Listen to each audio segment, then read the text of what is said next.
Okay, African American literature students, I am going to finish up our conversation about the liberation narratives.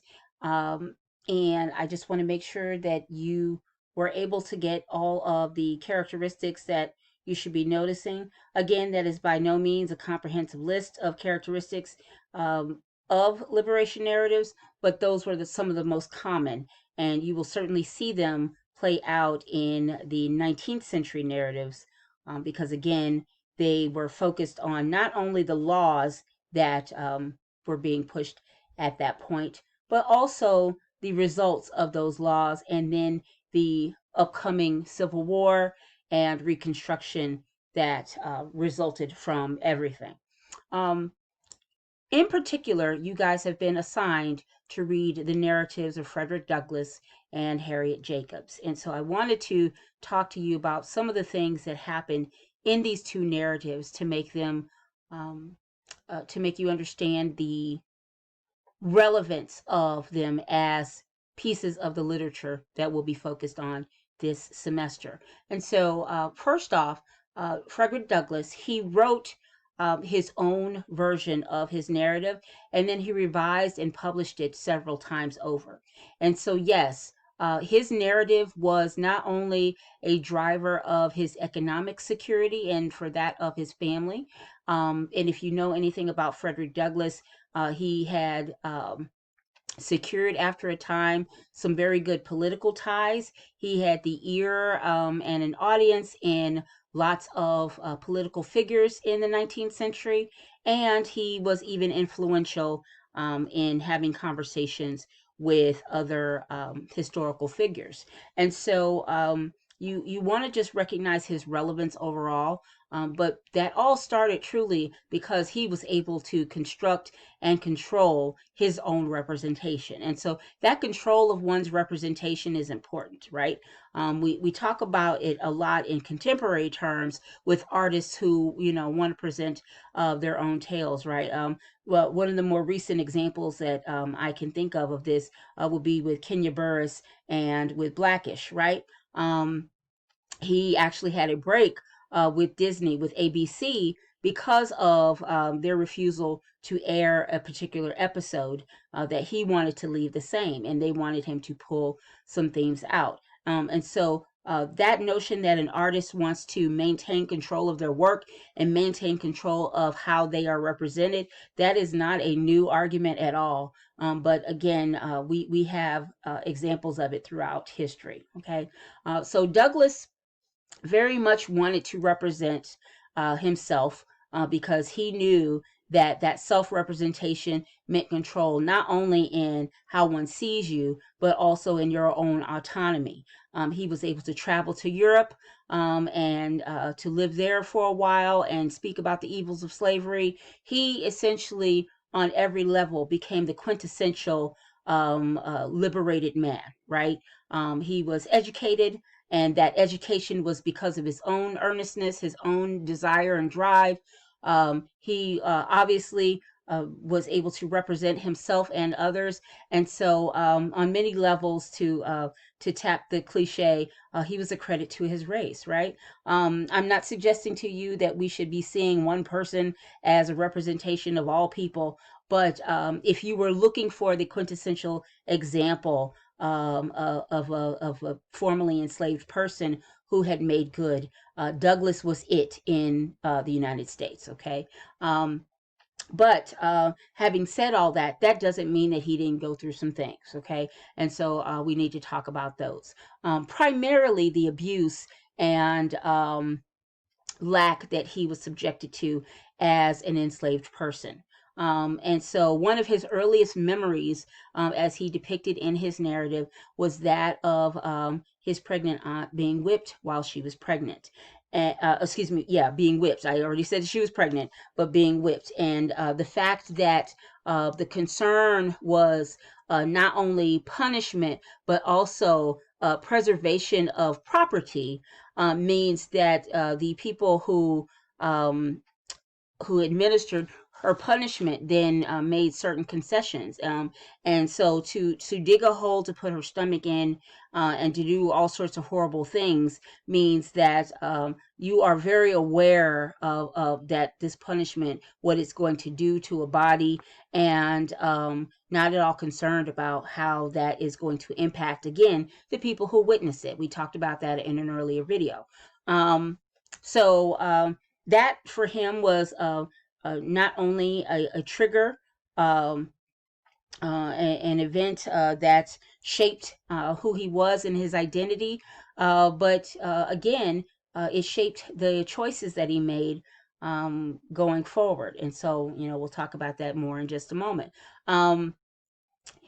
Again, though, when you're looking at these liberation narratives, how the person acquired literacy is important and usually highlighted. And so he talks about that in his tale as well. His acquisition of literacy started off with a woman who owned him, a family who owned him, and the woman did not realize that it was illegal. And when her husband let her know that it was illegal, because she was teaching her son along with Frederick, who was quite bright and actually picking up on the lessons faster than her son. When she was made aware that it was illegal, then she started to treat him poorly. He actually noted that she went from being a very nice, kind woman to being very mean and short with him. And so, again, that notion that no one steps away from the institution of slavery clean is repeated there. It's echoed there in that exchange between himself and the woman who had previously been teaching him.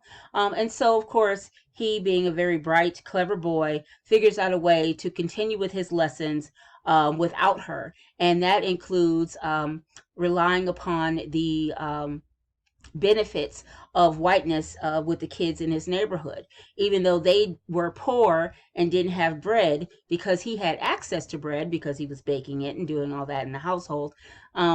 He would trade lessons and school materials for bread. And so he was able to, through his own industriousness, continue his lessons and become a better reader and writer. Again, this is not to suggest to you that what he was doing was legal, because it wasn't. As Martin Luther King Jr. points out very clearly in a letter from Birmingham jail, there is often a difference between what is legal and what is just. And so for Douglass, his actions were just. They were morally correct, but they were certainly illegal. And so he taught himself to read better and was able to explore his own interests through his own industry. Okay. I do want to remind you that one of the qualities of a liberation narrative, of a traditional one, is that that chapter 10 tends to be very important in these narratives. It's kind of like the arc of the conflict cycle. And so that it's a very highly emotionally charged point in his narrative, particularly because even though he had not at that point acquired his freedom, he had determined by chapter 10 to be free. And we see that as represented in his decision to actually fight Covey, who was the angry, mean slaveholder that he had been rented out to.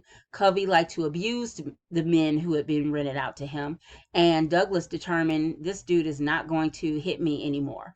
And so in chapter 10, you see Douglass fight Covey and overpower him. And from that point on, Covey did not abuse Douglass to the same extent that he had been previously. He might say some things, but he was physically afraid of him.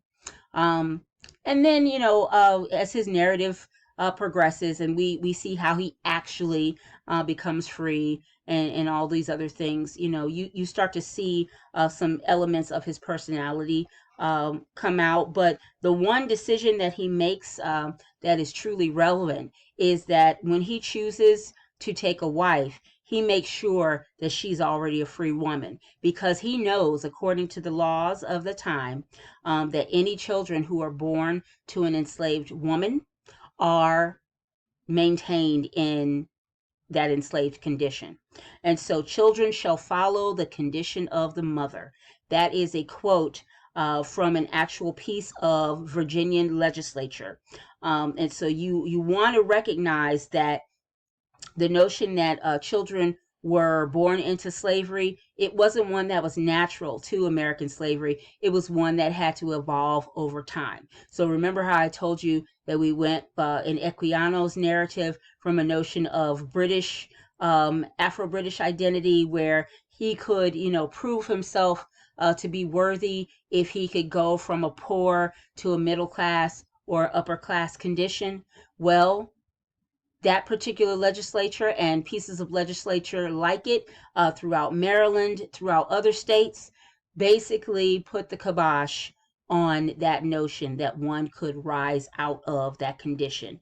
And so children shall follow the condition of the mother now begins to benefit the slaveholder, who can then just make the women that they enslave pregnant and force generations of slavery so that they continue to profit for years. And so we see that happening in Harriet Jacobs' narrative, right? She, of course, changes her name to Linda Brent for the purposes of the narrative. She also changes the name of Dr. Norcom, who was actually abusing her in her narrative, to Dr. Flint. But this man was everything wrong that you can see with a person. He had what he perceived to be absolute power, even though the stuff that he did to her, he would do under wraps because he didn't want his wife to hear. And so he would whisper ugly, nasty things to this little girl who was a little girl, and trying to groom her into being his sex slave, for lack of a better phrase. And so you see it play out in a lot of ways. Notice that the wife is not at all empathetic with her, that she actually blames her. And she has this wonderful line in her narrative where she basically says that women who are white women who are in households where there are biracial children, she uses the term of the day, mulatto, but where there are biracial children, she loves to gossip about the source of those biracial children in other women's households, but the ones that exist in her households, she acts like they dropped from heaven. And so there's a whole psyche that is connected to the slave system in the United States that really does require a high level of delusion from those who are benefiting from it. And it's kind of crazy, but that's the reality of it.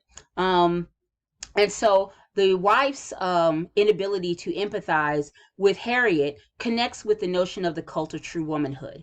And that is suggestive. It's one of your terms in your list. The cult of true womanhood suggests that women have to be above it all morally. But for a woman who is enslaved, she can't be, because she's subjected to the whims and the horrible attributes of the men who hold them in slavery. And so we see then Harriet making a choice in chapter 10 of her narrative to reject all of these. And she actually chooses a white man to be her lover, even though she was in love with the free black man in town. She chooses a white man who does not own slaves to be her lover because he can buy her and her children. So she's choosing the type of slave that she wants to be. As a woman, she can't be totally free, but as a black woman, she can be freer with a certain type of man than she can another man. And so it's a very interesting place to be in. The cliche of being between a rock and a hard place. It's a horrible one. And so it definitely calls into question all of those white notions of morality and superiority. Here you've created this system that makes it impossible for people to tell the truth. It makes it impossible for people to not steal, right? People who were enslaved frequently went hungry and went partially clothed because the people who owned them would not give them enough food, and would not provide them access to the clothing that they probably made. And so all sorts of horrible layers go along with this as a condition. But please do notice all of these qualities in the narratives as you read, or as you reread. And we will continue this conversation when we talk next week about the other narratives. Thank you.